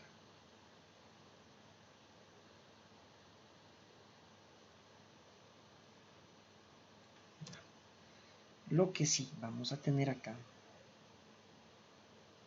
como necesitamos también un número complejo, déjenme ver aquí. Ya vamos primero con calcular raíces reales. Entonces voy a copiar este de aquí. Entonces estoy pasando del lenguaje C a C#. Bien, entonces venimos acá. Entonces aquí, public. Ya, entonces aquí, esta ya necesitamos. Ya, entonces, ¿qué decir? No necesitamos parámetros, pero vamos a necesitar crear x1 y x2. Es decir, estos datos miembros. Directamente les voy a crear acá. Voy a llamarle private float. Ya. x1, x2. Voy a hacerle siempre fijos. x1, x2. Listo.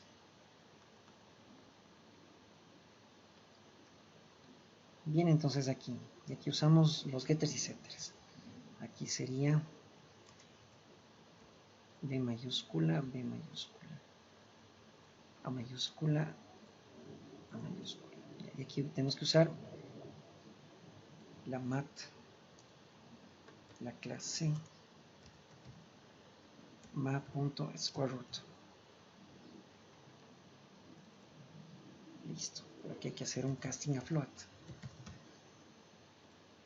Listo. Entonces esto mismo de aquí viene acá. Ya, entonces miren, calcular raíces. Pero vamos a llamarle esto en inglés, ¿no? Entonces aquí traducir de inglés español. Calculate real roots. Ya. Bien, entonces vamos acá. Entonces esta función se va a llamar, ya, déjenme ver también, calcular discriminantes si está bien. Calcular discriminante. No, calculado compute. Discriminante está bien. Discriminante. Real roots. Perfecto. Ya calculate real roots. Entonces aquí miren, directamente en los datos miembros de x1 le asignamos menos b más raíz cuadrada del discriminante dividido para 2a. Y x2 es igual a menos b menos la raíz cuadrada del discriminante dividido para 2a. Entonces esta función la vamos a llamar dentro de aquí. Pero hay que llamarla con el objeto. Listo. Obviamente la función tiene que ser pública para que se pueda ser llamada por el objeto. Ahora nos falta calcular única raíz real. Entonces venimos acá. Calcular única raíz real. Entonces copio este código. Esto está en C. Le cambiamos C#. Public. Quitamos estos parámetros. Ya, entonces aquí usamos otra vez x1, x2.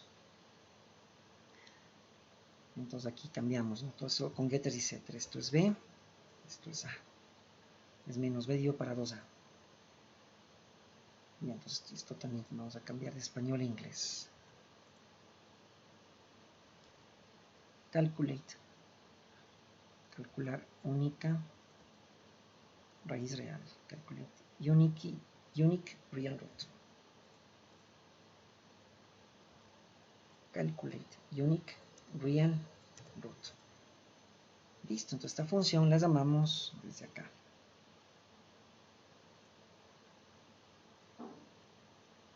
Pero tenemos que llamarla con el objeto, porque esta es una función pública. Listo. Cuando el discriminante es menor que 0, vamos a calcular raíces imaginarias. Ya, esta de aquí. Vamos acá. Quadratic function. Entonces aquí colocamos public. Con minúsculas. Le quitamos estos parámetros. Ya. Eso quiere decir que z debe estar definido aquí como un dato miembro. Entonces aquí podríamos crear el objeto private ccomplex mz. Listo. Ya.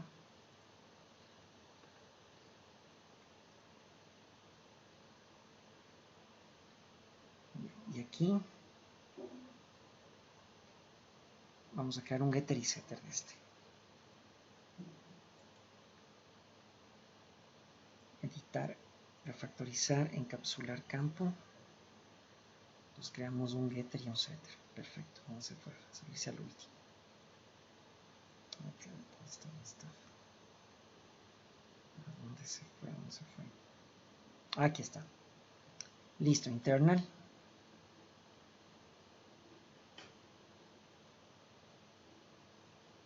Ya, complex z. Perfecto. Listo. Entonces este, miren, es un getter y setter. Le vamos a dejar solamente con z mayúscula. Con el get retorna un complejo, un objeto de tipo número complejo, y con el set asigna un objeto de número complejo. Listo. Bueno, como interna no hay problema. Ya, entonces ahora sí, con z.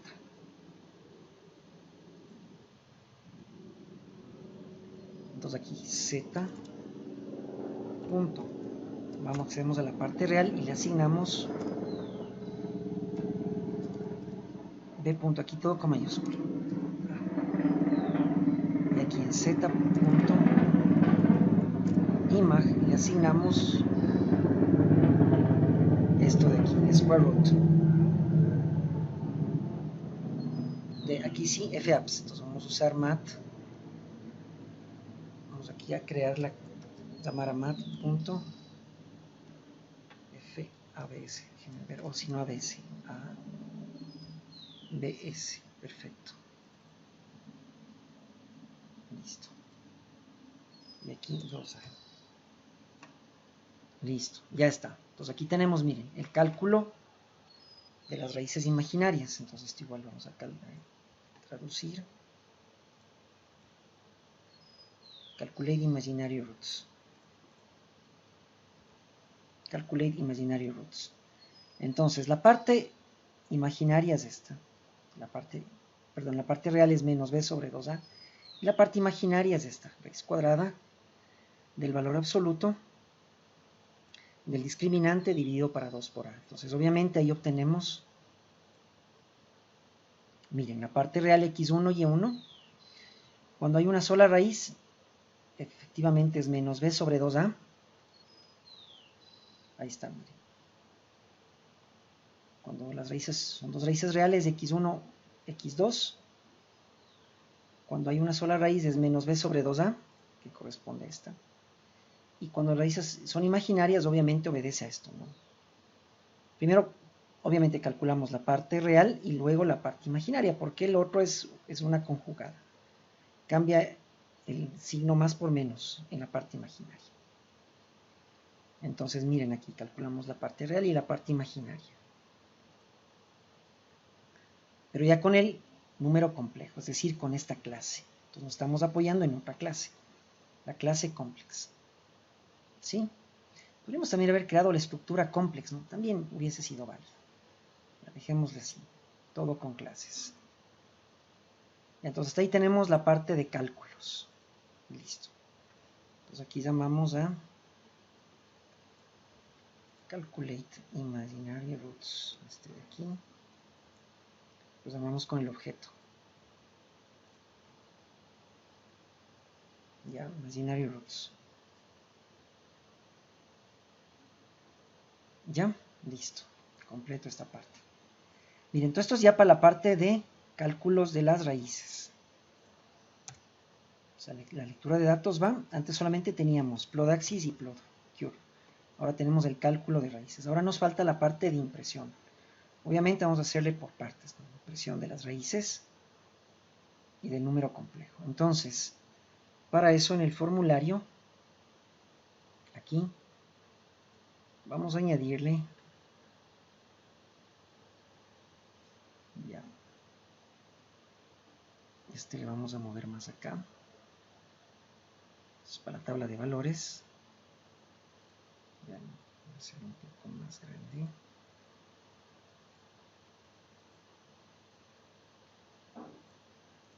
Ya, y aquí vamos a graficar.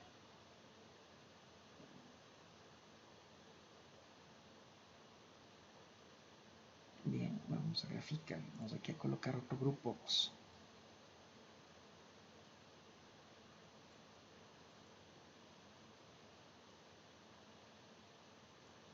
Ya, entonces aquí podríamos tener un grupo para la parte real, otro para la parte imaginaria y otro para los números complejos. Pero les vamos a hacer que aparezcan en el mismo sitio. Sí, es decir, aquí. ¿Ya?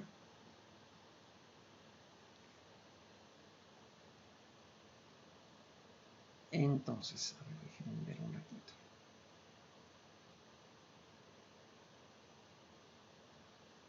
Ya, entonces necesitamos aquí. A este le vamos a llamar GAV roots. Este de aquí. GAV roots, raíces. Perfecto. Texto. Pero vamos a llamarle. Estas serían raíces. Déjenme cambiarme a español. Raíces reales. Sí, como aparece acá en C. Raíces reales. Acá. Una sola raíz real. Pues aquí, raíces reales. Entonces vamos a llamarle GRB Real Roots. Ya, raíces reales. Ya, entonces aquí vamos a imprimir con labels X1, X2. Entonces aquí simplemente en el texto vamos a colocar X1, dos puntos. Ya, X1.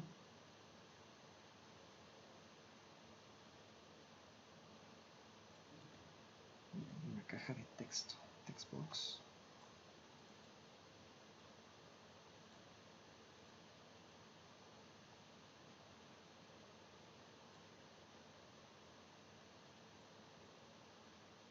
Ya.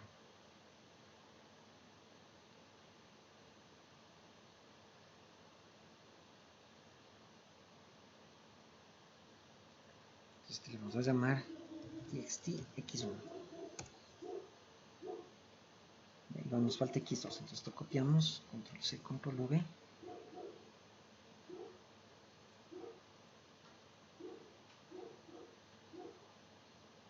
Bueno, pues después viene la parte imaginaria, entonces voy a dejarle ese tamaño mismo.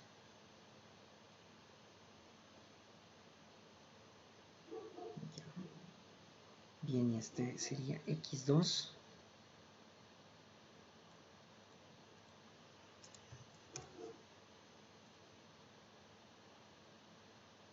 Y este sería txt extra. Ya. Esta es para la parte real. Raíces imaginarias. A ver, este no, poquito más arriba y esto está ahí, perfecto. Listo.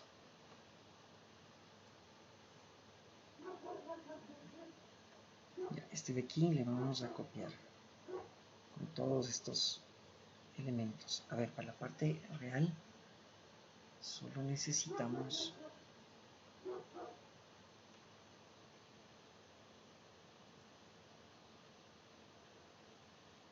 y decir que x1 es este y es igual a x2. X pongámosle. Claro, entonces dijimos, vamos a copiar este.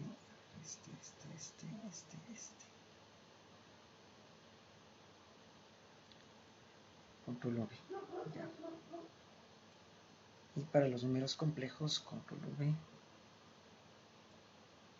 Ya, entonces aquí sería x1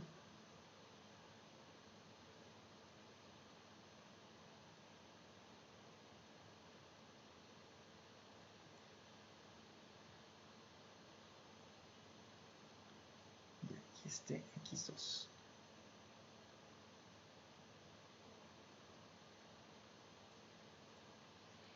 Ya. Para la única raíz real, este sería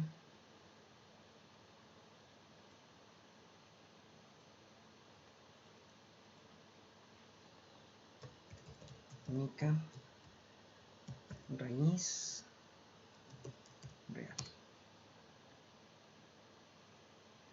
Y aquí sería en cambio raíces imaginarias.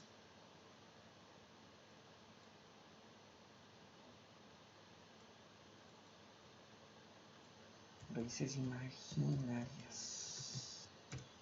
Listo. Y aquí si armamos el número complejo. Z1. Control C, Control V. Listo. Acá Z2. Control C, Control V. Y aquí en la parte imaginaria, es decir, copia este, Control C, Control V.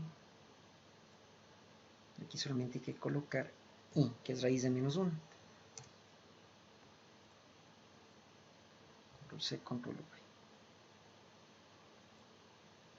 Ya, pues ahí tenemos. Raíces reales, única raíz real, raíces imaginarias.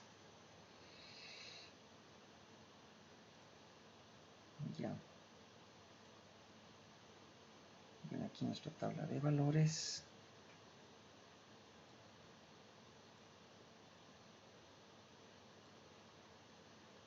Este de aquí le hacemos más pequeño. Perfecto, hasta ahí. Ya.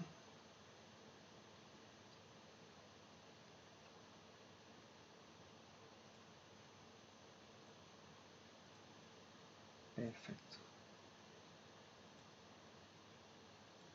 Ya.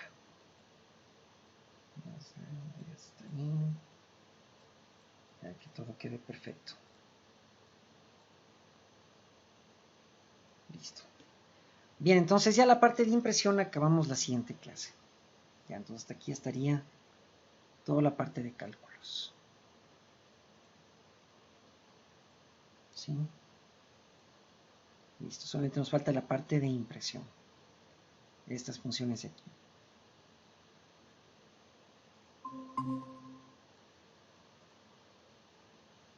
Bien, entonces nos estamos viendo la próxima clase. Déjenme detener la grabación.